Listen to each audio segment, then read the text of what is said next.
the open strings, the 5th fret, and the 10th fret each feature a note belonging to the key of C on every string in that position.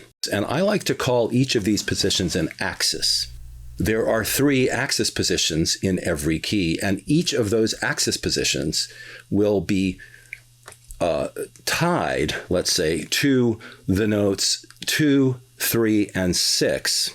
If we have the open strings as an axis, that's 3 because E is the 3rd key degree. And so every note on the open strings is part of the 3 axis, and I like to use the mode name to define that axis, and so I call it the Phrygian axis because the Phrygian mode is the 3rd mode of the key, of whatever key.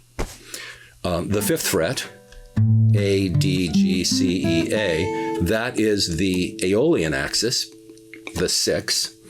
And the 10th fret, D, G, C, F, A, D, that is the Dorian axis because Dorian is the 2nd mode and D is the 2nd note of the key of C. Every key has these 3 positions, and they are based on the structure of the key, and they define the structure of the key on the fretboard. So I like to think of them as the geometric key signature for each key. Now, if we're in the key of G, we still have the open strings, E, A, D, G, B, E, all those notes are in the key of G.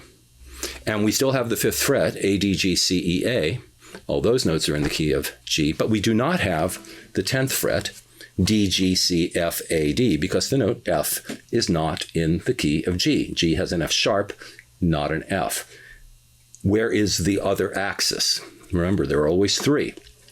Well, B, E, A, D, F sharp, and B, the 7th fret, is an axis in the key of G. And which one is which? Well, we just have to think about the key of G, where G is 1, so A is 2. So the axis on the 5th fret, A, D, G, C, E, A, that is now the Dorian axis. And B is the 3rd note in the key of G, so B, E, A, D, F sharp, B, the axis on the 7th fret, that is the Phrygian axis.